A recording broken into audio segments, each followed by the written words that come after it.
এই প্রশ্নটা আমি উত্তর দিই যে এটা কারণটা হচ্ছে যে আমাদের লক্ষ্য ছিল যে আমাদের ওই টিমে কারা ছিল এবং সেই টিমে সমস্ত প্লেয়ার যারা ছিল, যারা আসতে পারেনি তাদেরকেও আমরা দাওয়াত দিয়েছি। দলের ম্যানেজার, দলের কোচ সবাইকে আমরা দাওয়াত দিয়েছি। কিন্তু এর নেক্সট স্টেজে আমরা যদি যাই বা আমরা যদি আরও এই জিনিসটাকে আরও বড় পরিসরে করি, তখন দেখা যাচ্ছে এটা কয়েক হাজার লোক এখানে চলে আসবে। তো আমাদের শ্রদ্ধা তাদের জন্য সবসময় আছে, তাদেরকে সবসময় মনে করি আমরা, এবং এটা এই লিমিটেশনটা এর মধ্যেই ছিল।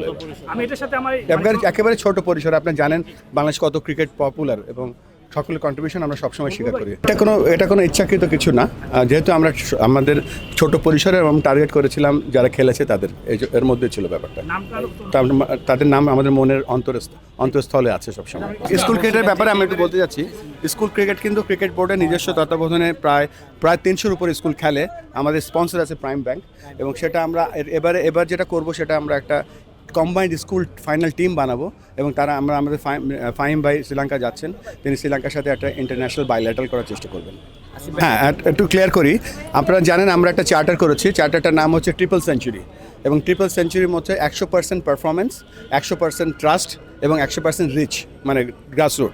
এর নিচে 4টা প্রোগ্রাম, একটা হচ্ছে যে ইন্টিগ্রিটি, একটা হচ্ছে হাই পারফরমেন্স ফর অল, একটা হচ্ছে কানেক্ট অ্যান্ড গ্রো, এই ডিসেন্ট্রালাইজেশন, একটা হচ্ছে বাংলাদেশ ক্রিকেট বোর্ডকে আমরা international organisation, world class organisation করবো। এর মাঝে ডিসেন্ট্রালাইজেশন হচ্ছে কানেক্ট অ্যান্ড গ্রো, এখানে আমরা কানেক্ট করবো উপজেলা থেকে জেলা থেকে বিভাগ। এই জন্য আমরা 4টা বড় বিভাগ এই মুহূর্তে আমরা সিলেক্ট করেছি। একটা হচ্ছে রাজশাহী জোন, একটা হচ্ছে বরিশাল, একটা হচ্ছে খুলনা, একটা হচ্ছে চিটাগং, আর একটা হচ্ছে গ্রেটার ঢাকা অ্যান্ড সিলেট।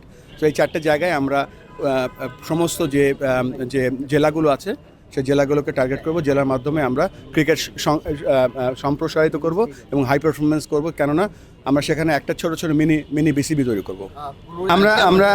আমরা যে ডিসেন্ট্রালাইজেশন যেটা বলছি সেটা ময়মনসিংহ গ্রেটার ঢাকার মধ্যে পড়বে। আমরা কোনো স্পেসিফিক বিভাগ নিয়ে কাজ করছি না, এটা আমরা পরবর্তী বোর্ড সভায় আমরা আলোচনা করব। এখনও ডিসিশন নেয়নি। ভেরি গুড কোশ্চেন, দেখি কিছু একটা করবো।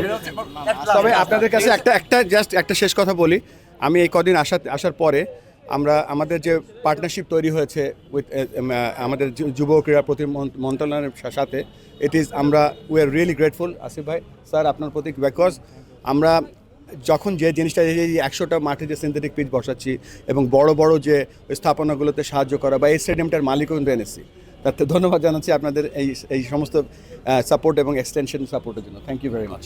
Thank you.